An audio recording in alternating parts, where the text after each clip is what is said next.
Olá, seguidores do PodTech. Sejam bem-vindos mais uma vez para um episódio desse podcast desenvolvido e proporcionado pelo Instituto Federal de Educação, Ciência e Tecnologia de Rondônia, o IFRO, campus de Paraná. E estamos aqui hoje à noite com um convidado que é muito especial para a gente, porque além de professor nosso, ele também é egresso da instituição, o professor Bruno Luiz Rodrigueiro. Boa noite, professor. Boa noite, muito obrigado por me convidar. Obrigado por ter aceitado. Obrigado. Então, professor, você tem uma formação tecnológica, mas traz uma bagagem anterior na área de humanidades, não é mesmo? Exato. Você poderia falar um pouco? Eu estudei por bastante tempo teologia. Então eu fiz seminário e fiz a validação pelo MEC, né? Ah, sim. Então sou formado pelo Mackenzie em teologia. Pela Universidade Presbiteriana de Mackenzie, Isso. né? Uhum. Por qual cidade você se formou? Em São Paulo. Ah, São Paulo? São Paulo. Que legal. Você ficou quanto tempo lá em São Paulo, então? Lá eu fiz a validação. Só a validação? Isso. Então foi 1 ano. Ah, isso. Sim. Aí no total 5 anos. Então foi a validação do seminário. Do seminário que você já tinha feito. Isso. Ah, sim. Cheguei a trabalhar um pouco como missionário, também como quase ordenado pastor. Você pode falar sobre isso? Porque assim, quando você faz o seminário, você já faz com a intenção pastoral, de trabalhar nessa área, né? Então eu me formei no seminário e aí fui enviado para Costa Marques. Eu fiquei 1 ano por lá. Entendi. Mas aí por questões de não conseguir avançar mais nos estudos, porque realmente eu teria que focar no ministério. Tem uma demanda muito grande. Isso. Então eu acabei pedindo licença, né? Uhum. Fiz lá a validação pelo MEC, aí fui lá em São Paulo, fiz tudo. Mas eu já trabalhava na área de tecnologia. Trabalhei um bom tempo na IBM. Pode falar sobre isso? Então, a IBM eu entrei quando eu vim para o Brasil, morando fora, vim para cá fazer faculdade, aí tentei entrar, nesse período eu consegui entrar na IBM. E aí nessa primeira vez que eu entrei, eu trabalhei na área mais administrativa. Mas como a IBM acaba tendo muita coisa de tecnologia, né? Então você tem que aprender lá os sistemas deles. Acabaram te passando o trabalho. Você fica focado na área de administração, mas no fim das contas você fica tendo que aprender muita coisa de tecnologia, porque senão você não avança, né? E aí eu fiquei 1 ano nessa área, mas era muita demanda, muito pesado, não dava para continuar estudando e trabalhando. E aí eu acabei passando para a área de tecnologia. Eu fiquei 5 anos trabalhando na área de tecnologia. Quando você veio trabalhar, você já estava vindo de onde que você estava morando? Eu estava morando em Campinas. E aí a IBM fica em Hortolândia, que eu trabalhava, sim. né? Então eles têm lá o fretado, lá leva você para lá, né? Mas nessa área que eu trabalhei aí de tecnologia, acho que depois de uns 3 anos, ela ficou remota. Então eu poderia ficar em casa. Tinha lá o escritório pra gente, podia ir para lá e ficar lá, né? Mas aí disponibilizava ficar remoto, né? E aí como eu estava num horário que era das 4 da tarde até a meia-noite, aí eu ficava mais em casa. E aí como eu não tenho família lá, eu tenho família aqui, de Paraná, eu nasci aqui. Você é natural daqui, né? Sou natural daqui. Eu disse, eu vou embora. Mas você tinha ido para Campinas por causa do ensino médio só ou... Eu morei um bom tempo em Campinas. Mas sua família tinha ido para lá? Também. Você comentou que quando você voltou para o Brasil... Isso. Mas onde você estava morando antes? Eu morei aqui em Paraná até os 11 anos. Depois eu fui para Campo Grande, no Mato Grosso do Sul. Depois de Campo Grande, a gente foi para Campinas, onde meus pais abriram uma empresa de importação e exportação. A gente ficou lá alguns anos. Aí a gente sofreu um assalto muito, como eu posso dizer, chocante assim pra gente. A gente ficou muito mal. Muito marcado. Isso, marcante, vamos dizer, né? E meus pais decidiram, a gente já trabalhava com comércio exterior, então a gente já tinha empresas fora, né? A gente tinha empresa na Angola. E aí a gente decidiu mudar do Brasil. Então aí quando eu com 17 anos, um pouco antes, eu fui a primeira vez para a África. Né? Entendi. A gente morou um bom tempo na Namíbia, depois foi para a África do Sul e hoje eles estão em Moçambique. Que bacana. Seus pais moram em lá. Moçambique. Moçambique. Legal, legal. Isso. Bacana. Aí, querendo fazer faculdade, que eu acho que era só um motivo para ir embora, porque eu tava com saudade do Brasil. Aí eu vim embora, Aí como tinha alguns conhecidos dessa área missionária em Campinas, aí eu vim para Campinas. E foi nesse contexto que você fez o... E aí minha irmã é formada em bacharel em matemática na Unicamp. Então já tinha um conhecimento, já sabia, já queria entrar lá na Unicamp, né? Então eu acabei decidindo ir para Campinas. Aí em Campinas que eu encontrei lá encontrei um emprego, né, na IBM, consegui entrar na Unicamp também, mas não concluí o curso. Você entrou para que curso na Unicamp? Lá era, nem lembro o nome, era um tecnólogo, tecnologia da construção civil, alguma coisa assim. Sim. Que era coisa que a minha família queria que eu fizesse. Então quando chegou na matéria concreto, eu falei, o que eu vou estudar em concreto? Eu quero saber do concreto. Só sai fora desse negócio. Mas eu fiquei 2 anos. Aí depois entrei em teologia, né? Fiz teologia. Continuando na teologia, para a gente entender um pouco mais essa parte. A formação, ela tem uma fundação bem, bem filosófica, né? Tipo, uma coisa que carrega forte para você, né? Sim. Antes mesmo de fazer a teologia, eu já na África, eu trabalhei um tempo como missionário, né? Com a Jocum. Então eu morei um tempo lá com o pessoal da Jocum, a gente fez trabalhos missionários em alguns países também da África e na Índia. Então eu já tinha essa vontade mesmo de trabalho missionário e religioso, né? Então como eu vi que eu já tinha, como a gente até falou antes aqui da entrevista, eu tinha também interesse em filosofia. Então eu vi que para ganhar dinheiro como meus pais queriam, eu ia ter que fazer uma engenharia, alguma área dessas aí, né? Mas se eu queria ser feliz mesmo, algo que eu, pelo menos nessa área espiritual, ia ser algo que me preenchesse, eu vi que ia ser importante eu fazer. E aí eu fiz, mesmo que eu não continuei exercendo como pastor, sendo missionário, eu vejo que para minha parte espiritual foi muito importante. E com certeza me ajudou muito até no ADS aí, ou na área de tecnologia, né? Você mesmo, como também na área de humanas, com certeza sabe que... Eu sei. Eu acho que esse negócio de humanas e exatas... É porque querendo ou não, elas se comunicam, né? Com certeza. Eu vejo que uma pessoa que foca muito num lado, acaba fica deficiente do outro. Fica deficiente. E quando você tem os dois, é muito melhor. Você, durante a pesquisa, né, a gente descobriu que você lançou um livro. Isso. Né? Você pode falar sobre o seu livro? Esse livro eu fiz para mim mesmo. Era também na área de filosofia. É de um livro de Sêneca, escrito há mais de 2000 anos. Né? O livro original se chama Cartas a Lucílio. E eu gosto muito desse livro. Então sempre que eu termino ele, eu começo de novo. Então eu sempre estou lendo ele, que ele é um livro excepcional, de cartas, né? São cartas que ele mandou para Lucílio. E eu peguei algumas frases, algumas máximas, né? Algumas frases que eu achei muito legais que resumiam um pouco da filosofia estoica. E juntei para mim, fiz lá um livro, acho que 80 páginas, 90 páginas, né? Eu disse, não deixar isso só para mim não, vou tentar publicar. Aí eu coloquei, como a Amazon agora disponibiliza isso de forma gratuita. Eles têm até premiações, né? Aí eu coloquei lá, cara, e por incrível que pareça, tem dado resultado. Tem dado certo. Que legal. legal. Eu acho que foi em 2019 que eu coloquei. O legal é que você, lançou de maneira despretensiosa, né? Sim, com certeza. E aí foi uma coisa que calhou, né? Hoje em dia eu me acho, né? Eu tenho um livro, né? Isso é bom. Mas na verdade nem eu que escrevi. Não. A gente sabe que você não acha porque é uma coisa que você não fala pros alunos.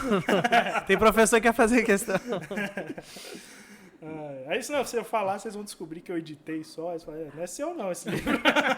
Mesmo assim, tem comentário seu? Tem sim, é da introdução, tudo. E tem toda a ideia de você absorver essas mensagens e montar, né? Uma montagem simplesmente mais... um Ctrl-C, Ctrl-V, vamos dizer assim, né? Uma coisa que eu notei, assim, que foi uma lição para mim nesse livro, foi o seguinte, quando eu comecei a fazer, até minha esposa me desencorajou, todo mundo que eu pegava mesmo um caderno, tava lendo o livro e anotava, escrevia mesmo à mão. Aí eu disse, cara, vou pensar em publicar isso aqui. Para todo mundo que eu falava, não, isso aí não vai dar em nada. Você tá perdendo tempo. Igual você falou, Porque realmente você gasta tempo. É. Você tem que escrever, você tem que buscar. Mas era um tempo grande. que te alimentava Isso. também. Então... É um livro grande, acho que quase 700 páginas. Então, eu tive que pegar do começo ao fim. E foi um projeto que muitos me desencorajaram. E que, no fim das contas, eu mesmo não acreditei muito. E fiz pra mim. No fim, eu fiz mais pra mim, né? Assim, mesmo que todo mundo me diga que não vale a pena, eu vou fazer pra mim. E eu notei que quando você faz pra você, em vez de pra ter sucesso, em vez de pra ganhar dinheiro, como teve sucesso e me deu renda, né? Realmente faz sucesso, porque você tá fazendo algo sincero, né? E é o que vale mais, né? Fazer algo sincero, não só pra mostrar pros outros, ou pra ganhar dinheiro, né? Por mais que você tenha comentado que as áreas do conhecimento elas não deveriam ser divididas, né? Que elas se complementam, ainda assim, tipo, em um primeiro momento, quando a gente pensa, né, de teologia para DS, existe um salto, né?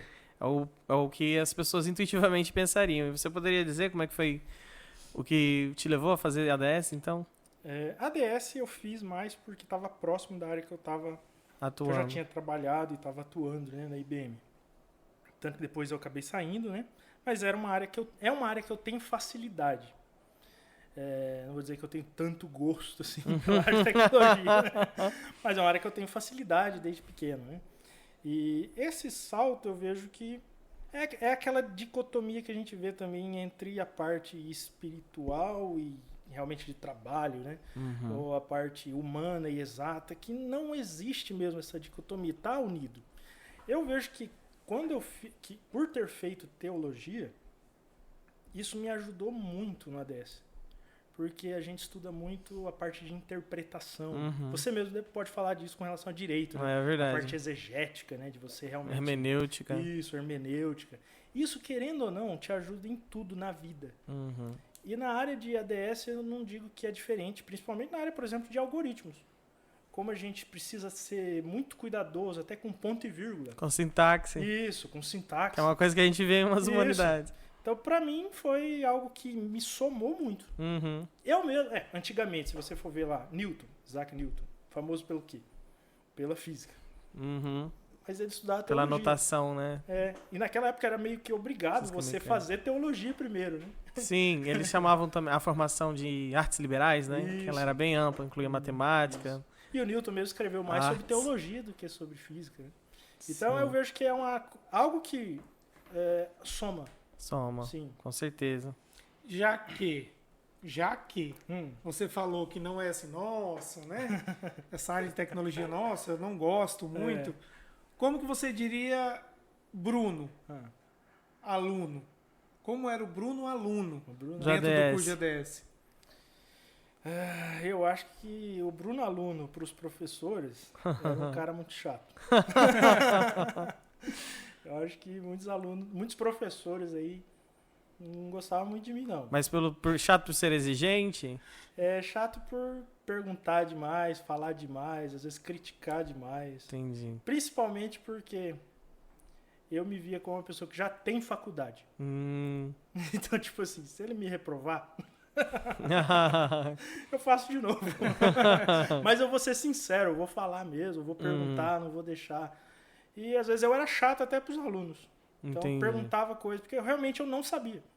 Quando eu entrei em ADS, mesmo que eu tenha trabalhado na área de tecnologia, eu não era programador. Então foi a primeira vez que eu vi realmente C# lá, algoritmos. Então eu não sabia nada. Então eu vejo que, às vezes, principalmente os alunos mais novos, acabam tendo vergonha de perguntar coisas que são óbvias para os professores. Que às vezes o professor não fala, porque para ele já trabalha nisso há tanto tempo.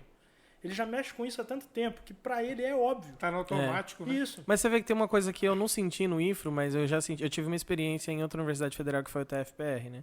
Foi muito breve, mas assim, tinha professores meus que eles meio que humilhavam o aluno também. Tipo assim, né? Se você falasse uma coisa que pra ele era óbvia. Isso aqui não é tão comum no IFRO, né? Pode ficar sugestivo às vezes. Né? Não, no IFRO eu vejo que isso não é comum mesmo. Eu vejo que o que acontece às vezes, o professor avançar na disciplina de um jeito que para ele é óbvio. Num ritmo mais acelerado. Né? E talvez o aluno se sinta um pouco intimidado pela quantidade de alunos que vêm do técnico. Ah, é verdade. Eu senti isso. Eu senti Isso meio que assusta um pouco para quem é de fora e E eu digo neutro. por mim mesmo, porque eu era de fora. Eu também. Eu pensava, meu Deus, eu não vou dar conta, esse pessoal já sabe programar e eu tô aqui. E eu vou falar para vocês, como a experiência como professor, eu vejo que os alunos que não vieram do técnico, acabam, pela necessidade de esforço e dedicação que eles precisam demonstrar, se eles persistem, eles acabam superando o pessoal do técnico. Entendeu? E eu vejo que isso é positivo, muito positivo. E isso deveria ser dito mais para os alunos que vêm e às vezes acabam ficando intimidados alguns com os calouros, alunos, com o pessoal do técnico. Da minha turma mesmo, que na minha formatura, formou eu e um rapaz do técnico. Então ficou meio dividido. Pelo menos tinha um representante de cada, né? Dentro dessa pegada de aluno, professor, teve algum ponto durante o curso de ADS que você sentiu mais dificuldade? Tipo assim, isso aqui ficou pesado. Até para dar como se, tipo, deixar uma matéria que você deixar já deixar um gancho para os alunos. Ou uma observação que você falava. Entender que talvez não seja bem aquilo que a gente... Falando como alunos agora, né? Tipo, às vezes a gente tem uma dificuldade... Se tivesse falar para os alunos de ADS uma dificuldade que eles tinham que prestar atenção, que você acha que pode ser algo comum... Ou até você imaginar uma coisa e quando você tipo, fica com tanto receio que você fica com medo de enfrentar aquela dificuldade. E quando você passa por ela, você acaba percebendo que nem era tudo aquilo, né? Eu vejo que é algo que os professores de algoritmos vão dizer para vocês, que tem que cair a ficha. Ah, sim. Realmente eu vejo que acontece isso. Eu tive uma dificuldade muito grande de entender e tive essa dificuldade que eu falei para vocês agora de que eu via que os alunos do técnico sabiam e queriam avançar mais rápido. E o professor às vezes avançava e isso prejudicava o meu aprendizado, né? Então a parte de algoritmo é algo que você precisa se dedicar e perguntar mesmo pro professor sem ter vergonha do pessoal do técnico que já sabe, né? E já está tranquilo nisso. E entender também que você precisa persistir. Nem sempre o que você aprendeu lá em algoritmos você vai ficar trabalhando, por exemplo, lá no 6º semestre. Vai chegar o 6º semestre, você talvez não tenha nenhuma matéria que vai precisar você estar trabalhando lá com. Mas se você não trabalhar por si, você mesmo criar os seus projetos, buscar fazer alguma coisa a mais do que o que está aqui no currículo. The extra mile. Isso. Se você não go the extra mile, você acaba ficando ainda que você tenha 10 em tudo, você vai ficar um profissional ainda na média ou para baixo. Eles vão preferir, às vezes, uma pessoa que não tem faculdade, mas que tem projetos, que fez, que tem experiência, que correu atrás, buscou na internet, do que você que é formado, mas não tem projetos. Mesmo que você tenha saído daqui excepcional. Claro que para sair excepcional, você vai precisar também desenvolver projetos, né? Mas não desanimar ou fazer só o que é exigido, mas realmente fazer mais do que é exigido. Na formação de ADS, teve alguma coisa que chamou a atenção? Uma área? Tipo assim, isso aqui eu aguento fazer. Ou eu não aguento fazer? Não, isso aqui eu aguento. Tipo assim, que isso aqui mais me chama a atenção, isso aqui eu acho legal. O que eu mais gostei foi algoritmos, que é algo que eu não sabia mesmo, e linguagem de programação visual, sim. que é a aula que vocês estão tendo hoje. Né? A gente vai ter daqui a pouco. Que eu gostei muito. Que eu gosto mesmo dessa área de você realmente criar, né? Não ficar muito na teoria. Você realmente fazer alguma coisa. A parte de desenvolvimento web e desenvolvimento mobile. Eu gosto da área mais prática, de você realmente praticar. Né? Tem áreas mais teóricas, como banco de dados que eu estou dando para vocês. Engenharia de software. Engenharia de software, né? Matérias mais da área de humanas, que são um pouquinho mais chatas para quem gosta mais da área de exatas. Né? Pra quem não são importantes. Está acostumado. Depois que você terminou o curso, você chegou a trabalhar fora do IFRO em uma área de tecnologia, não foi? Sim. Enquanto eu estava aqui no IFRO, eu trabalhei um tempo no estado, na escola Cora Coralina. Sim.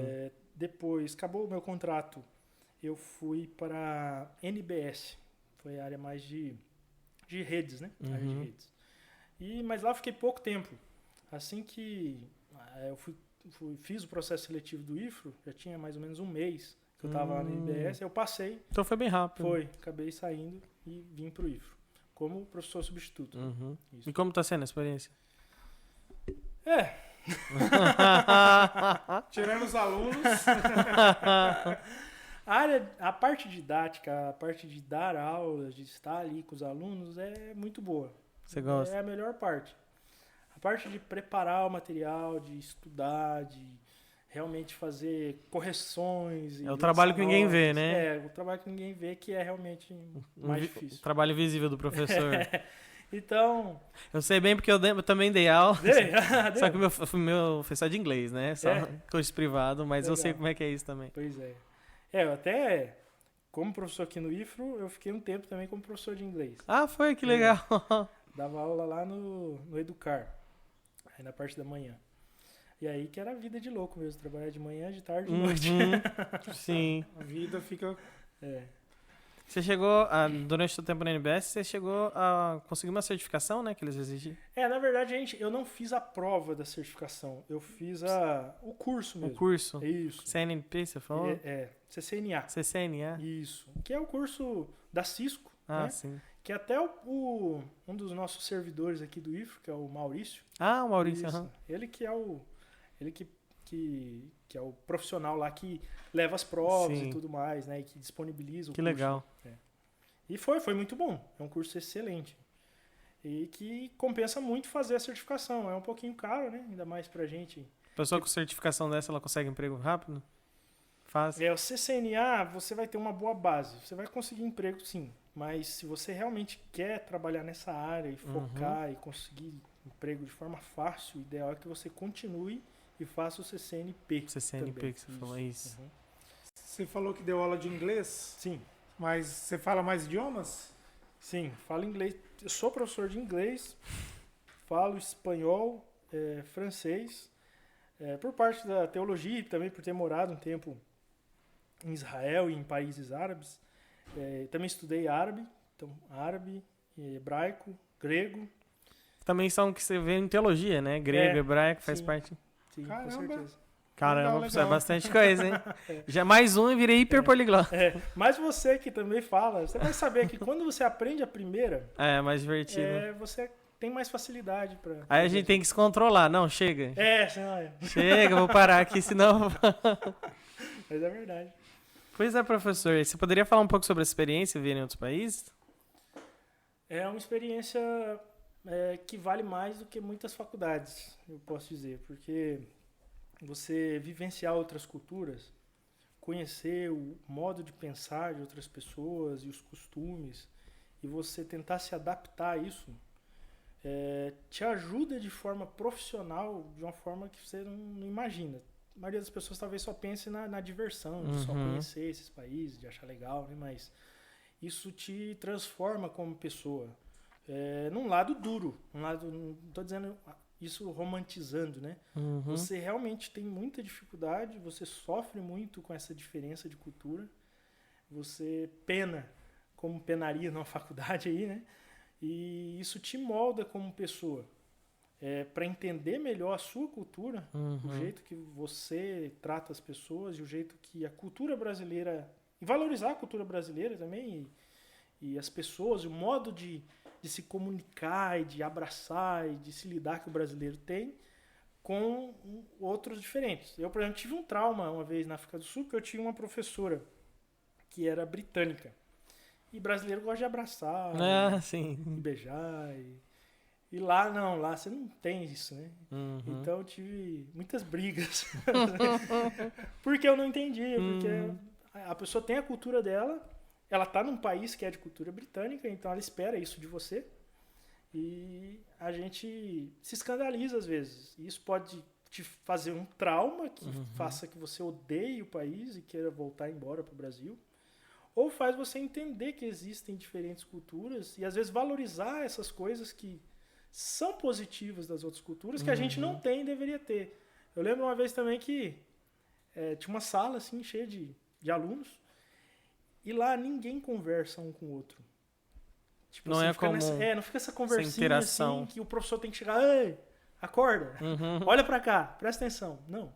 Se um tá falando, mesmo que eu tô conversando com você, se tivesse 20 pessoas aqui, ninguém estaria conversando um com o outro. Entendi. Então, é algo da cultura deles que eu achei bonito.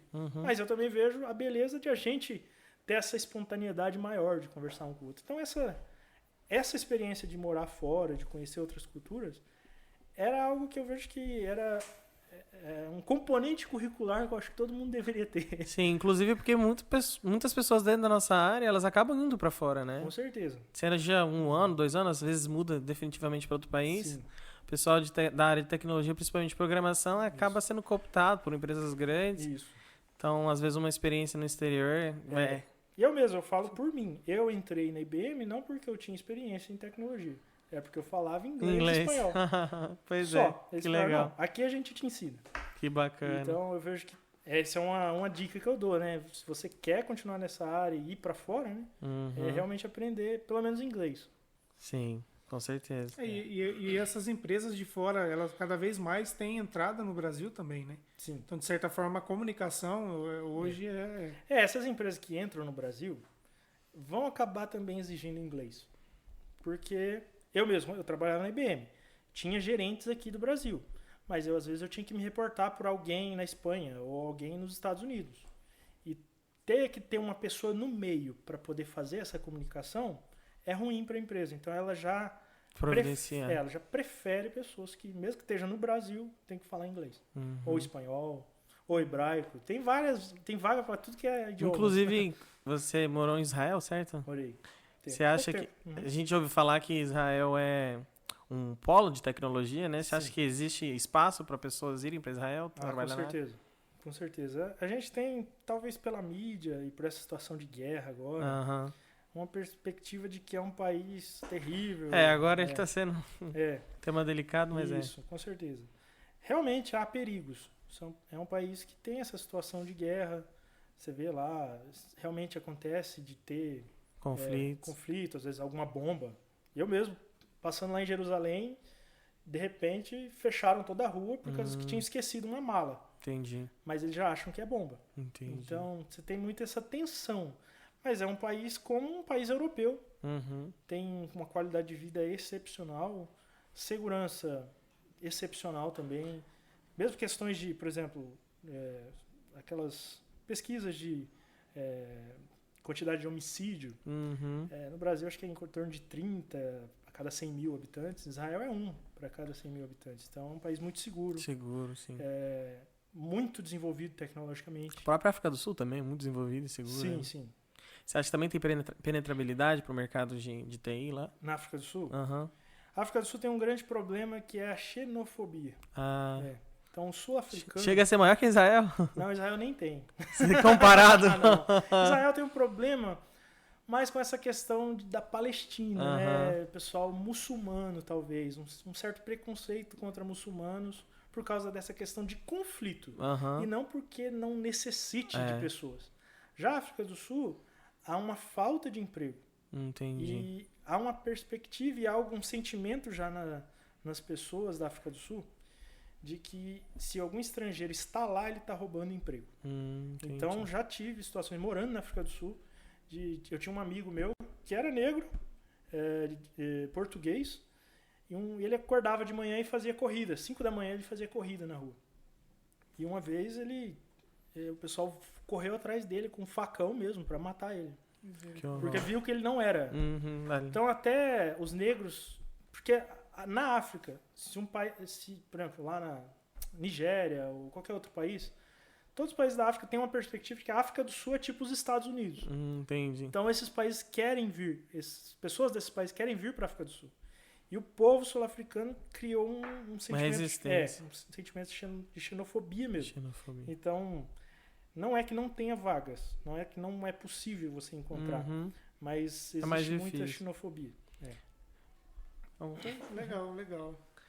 O professor tem uma bagagem muito grande, né? Tanto na área de tecnologia como de humanas, tendo feito teologia. E como a gente conversou, é muito importante para quem a gente não fica deficiente só de um lado, né? Esse negócio de separar exatos, etc. Não deveria acontecer. Mas então, o que você acha que você poderia dizer que essa perspectiva de ter uma formação tão ampla ajudou na sua vida, pessoal? Eu vejo que isso ajuda muito na parte de conseguir empregos. Né? Também, né? Com certeza. Mas como pessoa, isso te abre horizontes, né? Ainda mais se você quer trabalhar como um pesquisador, como a maioria dos professores acabam focando, né? O professor do IFRO tem essa parte também de pesquisa. Ter essas experiências ajuda a buscar mais coisas, a ter mais bagagem, talvez, para perceber pontos de pesquisa, a desenvolver pesquisas novas, né? Então eu vejo que isso me ajuda muito. Mesmo quando eu falei a questão do meu TCC, que foi um artigo, né? Foi um artigo que tinha parte tecnológica, mas era focado em matemática, né? Então, todas essas experiências, minha família tem muitas pessoas que são formadas em matemática, então tudo isso ajuda, querendo ou não. A gente pensa que é só desenvolver um site, fazer alguma coisa para alguma empresa, mas tem áreas que estão abertas aí, que podem ser aplicados aí, os conhecimentos que a gente adquire aqui na ADS, que às vezes você não percebe. Sim. E aí são importantes. A própria área de front-end também, né? Que tem que trabalhar muito com a experiência do usuário. Isso. Um lado mais humano também. E aqui mesmo no IFRO, os professores tentam colocar isso para o aluno, de que não é só desenvolver um site. Você pode desenvolver outra coisa. A gente tem aqui o projeto de impressão 3D, por exemplo. Que você está à frente, isso. Inclusive. Né? Que é uma indústria nova que está surgindo, que é a área de tecnologia. Você acha que talvez porque a gente está num curso tecnólogo, não sai um pouco prejudicado em relação ao bacharel, que talvez tivessem mais áreas de humanidades que geralmente são colocadas no curso superior? Eu vejo que não, porque o foco acaba sendo outro. Enquanto que o bacharel acaba tendo, e a licenciatura, acabam tendo focos mais na área de pesquisa e na área de ensino. O tecnólogo já está mais focado na parte prática. Então, é algo que, se você quer trabalhar, se o seu objetivo é realmente criar um produto, tanto que o nosso trabalho final é um produto, sim. Né? Então, eu vejo que essa é a melhor área. Porque se você gosta de produzir, fazer e já entrar o mais rápido possível na área no ambiente de trabalho, é melhor você fazer não desmerecendo, né? Mas é muito bom. Né? Não digo que possa se comparar. Cada um tem sua característica. Legal. Não? Alguma mensagem gostaria de deixar para os alunos? Ou para quem está escutando? Persistam, não desistam. Da minha turma, infelizmente, muitos desistiram aí, mais por pressão, às vezes por uma noção errada do curso. Você tem que esperar cair a ficha. Então, continue mesmo. Essa é uma área excelente, excepcional, não só no Brasil, mas fora. E, infelizmente, a gente tem muita vaga, muita disponibilidade, mas, infelizmente, tem muitos casos de desistência. Então, a gente quer encorajar mesmo você a persistir e pensar de forma mais aberta, né? Você pensar, como a gente falou aqui, talvez você não goste muito de programação, tem outras áreas dentro de ADS que você pode focar também e você vai se dar muito bem. Então, essa é a mensagem que eu deixo. Obrigado, professor. Muito obrigado por ter aceitado esse convite. Eu que agradeço. Boa noite. Boa noite. E é isso, pessoal. Por favor, curtam o vídeo, sigam o canal e ativem as notificações.